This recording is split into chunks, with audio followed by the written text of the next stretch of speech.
صحیح کر کے صحیح پالش کر کے اچھا بہت صورت میں تاریخ کا تو مجھے 50 کا میرے خیال میں واقعہ ہے. کہنے کا مطلب یہ کیوں ہوتا ہے, ایسا کیوں ہوتا ہے؟ وہ اس لیے ہوتا ہے کہ سائیکولوجیکلی ہمارے جنرل اپنے منتخب نمائندوں کے لوگ نہیں سمجھتے. انہوں نے باہر سے آرڈر لینے ہوتے ہیں. ان کا بنانا آپ نے کیسے ہے؟ بنانا اس طریقے سے جس طرح ہم جمہوریت کو فالو کرتے ہیں ان کے خطوط پہ, اسی طریقے سے ان اداروں کو کنٹرول کرنے کا طریقہ کار بھی ہم نے وہی اپنانا ہے جو انہوں نے اپنانا ہے. ان کے ہر کرنل سے لے کے جیسے اس کو 1 star general, 2 star general, 3 star general, یہ سارے جتنے بھی پروموٹ ہوتے ہیں یہ ڈیفینس کمیٹی کرتی ہے اور یہ منتخب نمائندے ہوتے ہیں. اس کا سائیکولوجیکل اثر یہ ہوتا ہے کہ جو ہمارے باس ہیں وہ برطانیہ میں نہیں رہتے, وہ ادھر ہی رہتے ہیں. ہم نے ان سے ہی پروموشن لینی ہے. پاکستان کے جتنے فار ایگزامپل میں آپ کو ایک بہت ہی اہم انفارمیشن دیتا ہوں کہ ہمارے جو موجودہ کمانڈر ان چیف ہیں, یہ جب کرکول کے چیف تھے اس کے دور میں, کاظمی صاحب ریکارڈ پہ بات کر رہا ہوں, اس کے دور میں 2 لڑکے 48 اور غائب رہے اور مر گئے تھے. ان کو پتہ ہی نہیں چلا کہ 2 لڑکے غائب. آٹومیٹیکلی آرمی کا جو کوڈ آف کنڈکٹ ہے اس کے مطابق اس آدمی کو گرد ہوگا. آپ دیکھیں یہ چیف بن گیا. ضیاء الحق نے جو فلسطین میں جو کچھ کیا تھا اس کو کرنل میجر کے عہدے سے آگے جانا ہی نہیں چاہیے تھا. یہ کمانڈر کیسے بن گئی الگ کہانی. What I am trying to say over here کہ جب آپ ایسا نہیں کریں گے تو یہ خطرناک لوگ, جیسے میں نے پچھلی دفعہ بھی یہ کہا کہ ہر وقت ہر بیوروکریٹ کو شک کی نگاہ سے دیکھا کریں. That is in the best interest of the public. اس لیے کہ یہ ہمارے ابھی ہے ہی نہیں. ہو سکتا ہے نیچے کے لیول کے لوگ ہوں, لیکن جب کرنل کے عہدے سے جب یہ اوپر جاتے ہیں اوکے جی, خدا حافظ.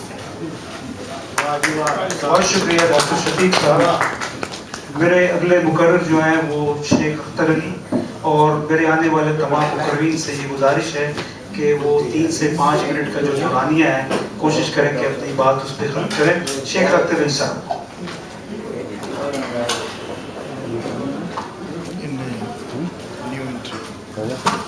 السلام علیکم. وعلیکم السلام. میں جناب کو تیاری وغیرہ نہیں کر کے آیا, مجھے نہیں معلوم تھا کہ مجھے یہ موقع دیا جائے گا. بہرحال ہم سب پاکستانی ہیں اور یہاں رہتے ہیں. پاکستانی کے بارے میں سب سن کے بڑا دکھ اور افسوس ہوتا ہے. حامد میر پر جو کچھ ہوا وہ غلط ہوا. کس نے کیا یہ اللہ بہتر جانتا ہے. یہ سب قیاس آرائیاں ہیں کہ فلاں نے کیا. ملک میں تو بہت کچھ ہو رہا ہے اور ہوتا چلا آ رہا ہے.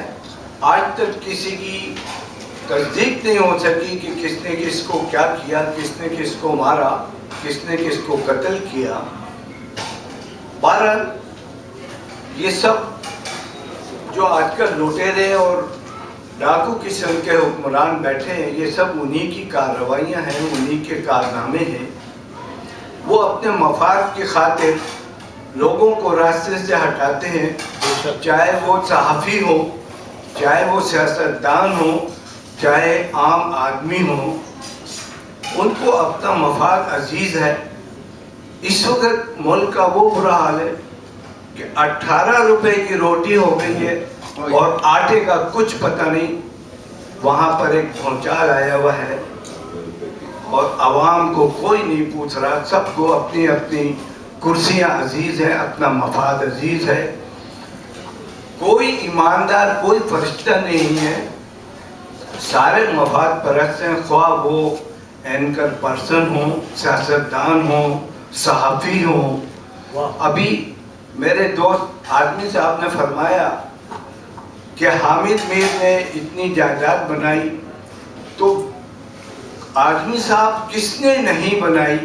ہر شخص نے اپنے اپنے عہدے کے مطابق خوب لوٹا اور خوب ملک کو کھسوٹا ہے اور سب کچھ بنایا ہے.